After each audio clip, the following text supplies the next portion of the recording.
Hola, mi nombre es Viviana Patricia Galeano Pineda, estudiante de cuarto semestre de la maestría en Ciencias Naturales y Matemáticas de la Universidad Pontificia Bolivariana. En esta presentación les hablaré sobre la toxina botulínica producida por la bacteria Clostridium botulinum, teniendo como base la investigación titulada Eficacia del uso de la toxina botulínica en el manejo de la rinitis alérgica grave persistente de Méndez, Albarrán y Papa 2023. Antes de iniciar con el desarrollo del artículo, veamos la clasificación taxonómica de esta bacteria y algunas características generales. Bueno, la Clostridium botulinum es un bacilo gram positivo anaerobio de bajo contenido de guanilo y citocinas. Por lo general se encuentra en el suelo y en aguas no tratadas, aunque resiste diversos ambientes. Produce esporas muy resistentes que le permiten sobrevivir en un estado de latencia hasta tener condiciones favorables para su crecimiento. Posee flagelos períclicos que le permiten su movilidad, no tiene cápsula, produce la toxina botulínica, de la cual se conocen 7 tipos que son nombrados desde la letra A a la G. Esta toxina es una neurotoxina con capacidad de producir parálisis muscular y daños severos en los organismos que son infectados. Sin embargo, también ha sido usada como medicamento en el tratamiento de ciertas enfermedades y en la cosmetología para tratamientos estéticos, como por ejemplo a través del producto conocido como Botus, que se aplica para contrarrestar las arrugas faciales. Es la causante de la enfermedad conocida como botulismo. Eh, esta enfermedad afecta a los nervios periféricos y puede darse por diferentes maneras de adquirir la toxina. La toxina entonces puede ser ingerida, inyectada o inhalada y en este orden de ideas los tipos más frecuentes de botulismo son el botulismo alimentario, el botulismo por herida o el botulismo infantil. Esta enfermedad tiene unos síntomas característicos, entre ellos tenemos la dificultad para tragar, hablar y respirar, sequedad en la boca, debilidad facial, visión borrosa, parálisis, náuseas, vómitos, algunas veces calambres abdominales, párpados caídos, estreñimiento, bueno, debilidad muscular, babeo y llanto débil, estos últimos síntomas característicos del botulismo infantil.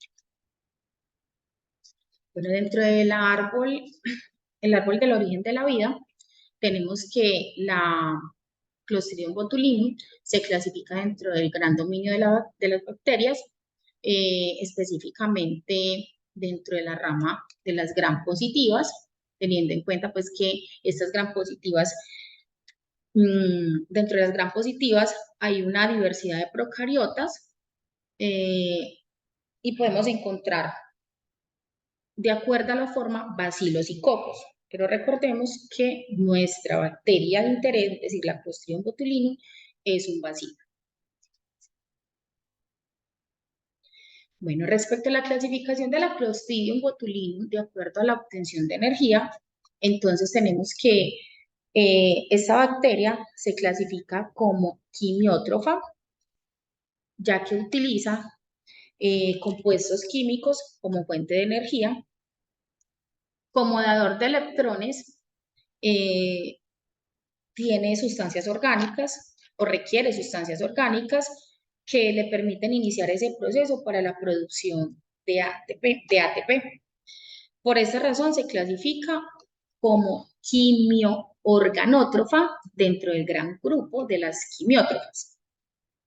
Bueno, como proceso catabólico, utiliza la fosforilación a nivel de sustrato, proceso que consiste en una reacción química que produce energía en forma de ATP a partir del ADP, donde el sustrato fosfatado cede su fosfato al ADP para que éste se convierta en ATP. Como aceptor de electrones, tiene el proceso de la fermentación. Recordemos que en la fermentación, la sustancia que actúa como donador de electrones es la misma que actúa como aceptor de electrones.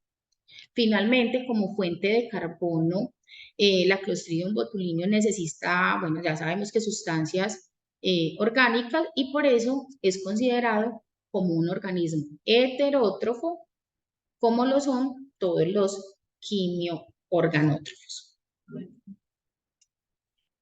Bueno, ya centrándonos en nuestro artículo de interés, el cual tiene como objetivo determinar la eficiencia de la toxina botulínica en el manejo de la rinitis alérgica grave persistente en adultos. Bueno, recordemos o conozcamos más bien un poco acerca de esta enfermedad. Entonces, la rinitis alérgica es una inflamación de la mucosa nasal ante la exposición a un alérgeno. Esta enfermedad afecta entre el 10 y el 20% de la población adulta mundial y el 40% de los niños. La rinitis alérgica pasa a considerarse grave persistente cuando los síntomas se presentan por más de 4 días en una misma semana y por más de 4 semanas consecutivas. Una alternativa para contrarrestar esta enfermedad es el uso de la toxina botulínica por su bajo costo en comparación con la inversión que se debe hacer con otros tratamientos que requieren ciertos medicamentos y la administración diaria de estos, ya que en el caso de la toxina botulínica, pues se requiere es segura y que se requiere una sola aplicación. Bueno, el método que utilizaron para esta investigación, entonces, consistió en el siguiente. Partieron de 98 pacientes que consultaron por tener síntomas de rinitis grave persistente en el Hospital Universitario de Caracas entre un periodo comprendido entre el mes de enero y octubre del año 2020. De estos 98 pacientes, escogieron 20 que contaban con el diagnóstico de rinitis alérgica grave persistente, los cuales los dividieron en 2 grupos, donde tuvieron en cuenta una distribución pues al azar. A estos pacientes tenían que ser mayores de 18 años, a los cuales se les dio pues como un consentimiento informado, no tenían contraindicaciones para el uso de antihistamínicos orales o esteroides intranasales ni de la toxina botulínica. Bueno, entonces en el grupo 1 le aplicaron un tratamiento con antihistamínico y esteroides nasales en una dosis de 10 microgramos de antihistamínicos vía oral al día y 100 microgramos de mometasona, que es el esteroide intranasal, por día en cada fosa nasal durante el tiempo de estudio. Mientras que el grupo 2 se le realizó el tratamiento con la toxina botulínica tipo A. A estos pacientes se les suministró una dosis única de 5 microlitros de toxina en el cornete inferior de cada fosa nasal. Para evaluar los síntomas, hicieron un seguimiento a los pacientes que consistió pues como en diligenciar un cuestionario que contaba con una escala de 0 a 3, donde evaluaban ciertos síntomas, como la rinorrea, que es la secreción nasal, los estornudos, el prurito y la obstrucción nasal. Este seguimiento se realizó a los 7 días, a los 21 días, al mes, a los 3 meses y a los 5 meses. Para, digamos, tener el análisis de estos datos, se utilizó el programa estadístico SPSS26 para realizar la base de datos. El análisis se realizó por estadística descriptiva donde hallaron la media, la desviación estándar, la frecuencia y algunos porcentajes. Se realizó un análisis comparativo entre los dos grupos por la prueba exacta de Fisher y para organizar lo que fueron las tablas y los gráficos se utilizó el programa de Excel. Bueno, antes de la intervención, los síntomas fueron comparados entre los dos grupos, como muestra el siguiente gráfico. Todos los pacientes con síntomas de más de 4 días por semana y con 4 semanas consecutivas de los mismos están pues, como representados en la gráfica, donde se tuvo en cuenta la población masculina, la femenina, los diferentes síntomas, y digamos, una última característica que fue la hiposmia y la anosmia. Tengamos en cuenta que la hiposmia es la reducción de la capacidad para detectar olores y la anosmia es la total incapacidad para detectar olores. Bueno, los resultados que se encontraron fueron los siguientes. En cuanto al prurito, el prurito nasal se hizo un seguimiento a los 21 días, donde no se hallaron diferencias entre los dos grupos. Posteriormente, al mes, 3 meses y 5 meses, sí hubo una disminución significativa en el prurito nasal en ambos grupos.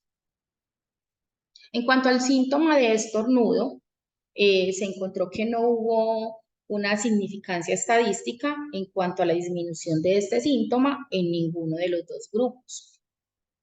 En cuanto al síntoma de la rinorrea, se halló que durante los primeros 3 meses de seguimiento se pudo encontrar una reducción a partir del día 7 en el grupo 2, es decir, en el grupo tratado con la toxina botulínica.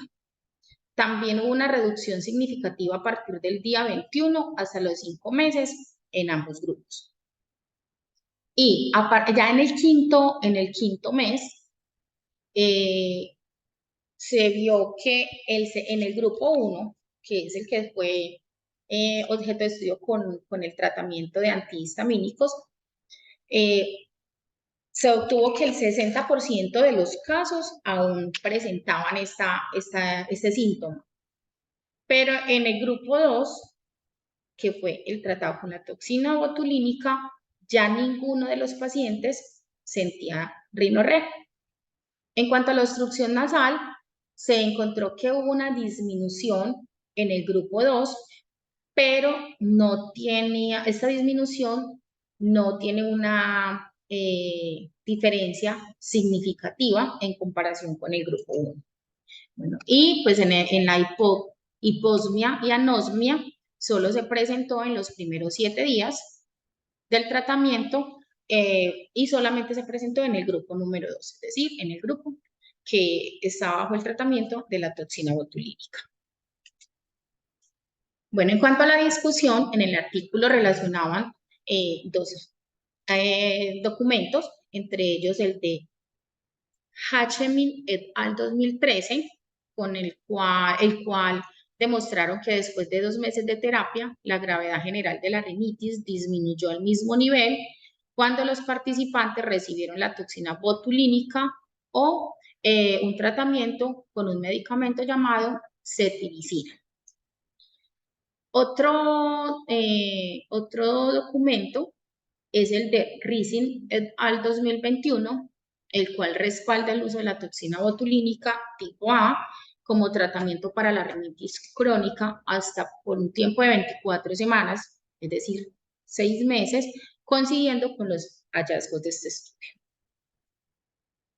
Bueno, a manera de conclusión, entonces se tienen los siguientes. Que la dosis de 5 microlitros de toxina botulínica tipo A fue efectiva como terapia en el control de los síntomas de la rinitis grave persistente en pacientes adultos durante los 5 meses de seguimiento. Que la terapia con la toxina botulínica es una terapia cómoda y segura, ya que se realiza en una sola intervención y pues no causa dolor alguno. El tratamiento con antihistamínicos vía oral y esteroides intranasales es efectivo contra la rinitis alérgica con la limitante de que se requiere aplicación diaria.